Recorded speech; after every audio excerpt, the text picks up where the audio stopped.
Well, hey guys, welcome back to the channel. Hope you guys are having a good Friday so far. And with the season over, it's kind of interesting trying to come up with different ideas and stuff for videos during the summertime. But I found an interesting topic listening to a podcast when I was out working last night, and I thought, wow, that could be, let's just say, chaos.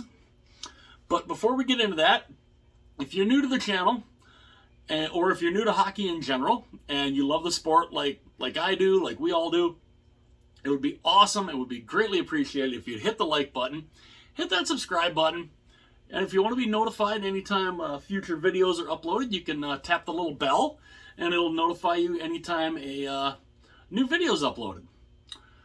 So, I was listening to it's a little program on the SDPN YouTube page, and it's a show called Agent Provocateur with Alan Walsh. Pretty good. It's pretty cool to listen to. The topic he was talking about, oh boy. So he was talking about the potential if the NHLPA were to decertify their union. And I kind of wrote some stuff down, and I guarantee there's still a ton of stuff that I'm missing. But I mean, I'm just trying to summarize it because it took him like an hour to explain it all. But there's a lot there's a lot of things that can happen, and apparently this has happened before, where sports unions have either decertified or came close to decertifying. Apparently in 2012, 2012, the NFLPA and the NBPA being the NBA's player association, they almost decertified their unions during CBA negotiations. Now, what is decertifying a union? It is union members voting to revoke the rights of the union to engage in collective bargaining on their behalf. And basically, what happens to decertify it, it can apparently take up to 45 days, 30 to 45 days. Each player has to sign a card to send to the union. So they have to sign cards saying that they don't want the union to collective bargain on their behalf. And they need at least 30% of the players, 30% minimum, to do this. And if you get that, they then have to send these cards. That the players have to sign these cards, saying yes, we give the right to go through this. And then they send it. The union then, when the union gets them, the union then sends them to the NLRB, which is the National Labor Relations Board. So then what they do when they get them is they then set up a time and they schedule a decertification vote. Now, to decertify that union, then you have to have 50% plus one. So it's basically the simple majority. You have to get 50% plus one, and if they get that, the union is then decertified. And then if the union decertifies, the union no longer is the collective bargaining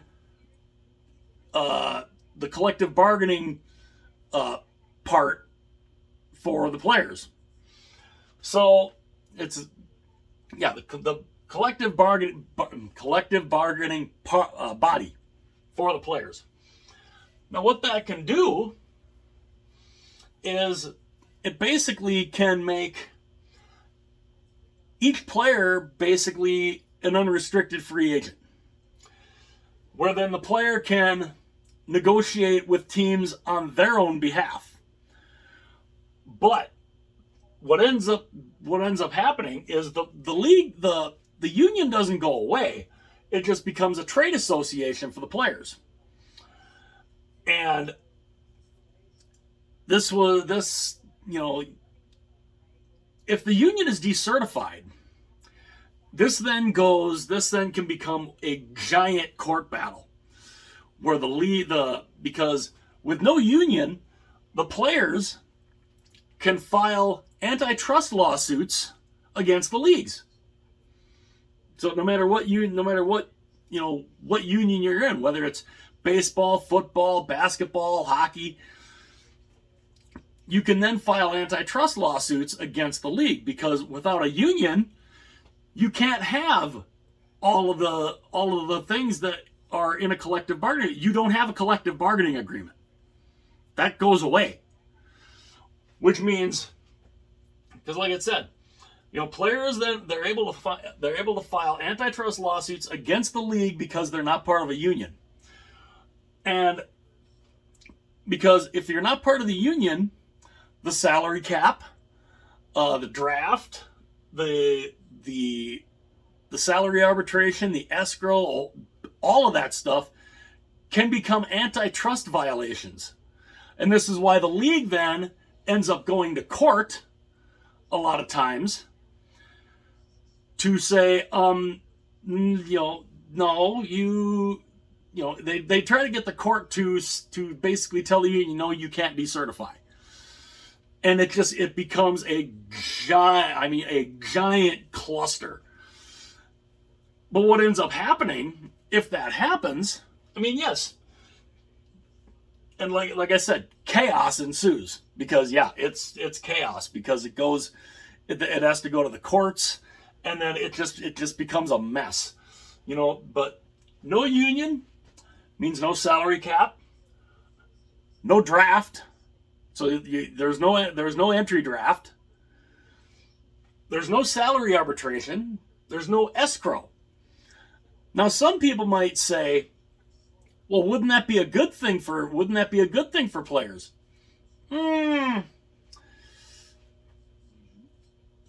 It can, but it can't. Because only once do I recall this actually happening. In 1989, the NFL, the NHLPA, actually, in the middle of collective bargaining negotiations, actually decertified their union. They actually decertified the union. So the union didn't exist. Each player then was trying to, negotiate on their own behalf. Well, it didn't exactly go that well, because they ended up settling for a new CBA, I think 12 days later. So, it has happened where they've decertified. There's been threats of the decertification, but a lot of places haven't actually done it. It is interesting, though, that, the idea of no longer being part of the union, it makes each player an independent contractor. So they all become 1099s, which then means they could then negotiate with any team that they want and sign a contract for whatever price that is agreed upon. And then at the end of that contract, they become a completely unrestricted free agent and, can do whatever they want. And the example, the interesting thing was the example that Alan Walsh talked about in this agent provocateur episode was he talked about Connor Bedard, where if there's no union, he can negotiate with whatever team he wants. So if he were to negotiate, as the example that Alan Walsh put it, if he wanted to negotiate a contract with the Toronto Maple Leafs and sign a contract in Toronto, he goes to Toronto. There's no draft. There's no nothing. He could go there.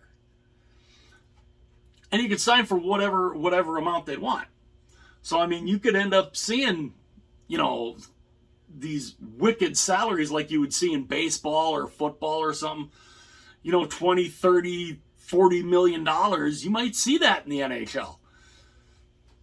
What that would do to the league with revenues, because their revenues are nowhere near what basketball, baseball, and football's revenues are. Even though they're still they're still bringing in $6 billion. I think they brought in $6 billion this year, or that was the number that was talked about, that was kind of around there. But that's still nowhere near the amount of like the NFL, the NBA, Major League Baseball. It's an interesting thing. It's an interesting idea, but it's also can be a very scary prospect, because I think a lot of players would probably get a kick out of being able to negotiate on their own behalf, but the legal battles would be what takes the longest, obviously. But it's interesting, though, without a union, all of these things in a collective bargaining agreement can be considered antitrust violations. That's definitely, it's interesting. But that's only if the union decertifies. Do I see the NHLPA decertifying anytime soon? I don't think so. They have a collective bargaining agreement that goes until 2026. Now, when this could come up for the NHLPA, I think could be when it comes to negotiating a new collective bargaining agreement in, say, 2024 or 2025, if they start talking, which when it comes to collective bargaining, the NHL should get on that like 2 years prior, because they always wait until the last minute, and then you're trying to scramble instead of talking a year plus ahead of time and trying to get stuff worked out. Where honestly, the league and the union are making, they're making money hand over fist right now. So why would you want to change the collective bargaining agreement? There's things in there that would probably need to be that each side might want to tweak a little bit, but overall, it's not a bad thing. The main thing that I think the players hate, they hate the escrow. They can't stand the escrow. They still owe from the pandemic of 2020. Because of the 50-50 split, they still owe, because they took the money. The players, the league gave the players the option: either take the money, take all your money now, but you're going to owe us, or you scale down the salaries. You would have had to have cut the salaries, and you would have had to have dropped the salary cap. And the players are like, no, just give us the money. We'll pay you back here. But that's where the escrow thing comes in handy, and a lot of the players don't like that. They don't like the whole escrow idea in the first place, but they really don't like it now. Well, that's kind of what happened when you decided to take all your money. It was either that or the salaries drop. The salaries would have had to have been slashed, and the salary cap would have been lowered. I'm not sure how much it would have been lowered, but the league lost when they went on that pause and then decided to come back, and the bubble playoffs and everything. It was a financial nightmare for the owners, for the league in general. So the players still having to owe. I think they still owe collectively. I think it's $50 million is what I think they still owe, because we've been in a flat cap situation since 2020. Now, after the escrow payments are done and everything's evened out, that's when they say the salary cap should be going back up, and would potentially be going up by a lot. Now, whether that happens, we're still going to have a flat cap basically after next year. It might go up by $1 million next year. But then the year after that is when it's potentially supposed to shoot up by like $6 or $7 million in one shot. But it's interesting though, is this something that the NHLPA would think of doing? Would they think of doing it now? Because that's the other thing is that Alan Walsh was saying in this episode, if the union wanted to do it, they could do it right now. They could vote to decertify today. This very day, they could vote to decertify their union, and the union would be null and void. But what would that cause? That would cause a lot of headaches. A lot of lawsuits, a lot of court battles. The league obviously would be going to court, and it becomes a just nightmare. But what it also would potentially cost is, if this were to happen, I don't see it happen. I don't see the Players Association doing this, at least not right now. I wouldn't see them possibly doing this until the next time they start going through collective bargaining. But it's interesting that is an option. And a lot of people don't realize that is an option, that has happened before. That player unions have decertified before. I think Major League Baseball was one of the first ones to do it. The NHLPA actually went through fully and decertified their union in 1989, but then when they settled on the new collective bargaining thing, they reformed the union. So, basically what it is, decertification of a union is almost like a bargaining chip. It's literally like a threat that the union tells the league, we're going to decertify. If we decertify, and it becomes a big, like I said, I think it's basically like a bargaining chip. Because then the union is not bargaining on the players' behalf. The players are bargaining on their own behalfs, which there could be some good to that. But again, there could be some bad to that too. It's very interesting. It was a very interesting episode too, listening to Alan Walsh lay it all out. Him being a player agent, he would know a lot of this stuff, and it's interesting. But listening to him go into full detail. If I tried to repeat every word that he said in this thing, number one, there wouldn't be any room. That I probably wouldn't have enough room on this board, but the video would take forever. And that's where if you want to watch that episode of Agent Provocateur, go to the SDPN YouTube channel and find it there. And it's an interesting thing to hear him lay it all out and lay out the benefits, but also to lay out the pitfalls of it. And there's a good number of pitfalls here. But it would be a way to eliminate the salary cap.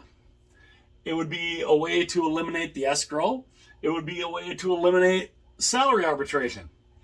Would be a way to eliminate the draft completely.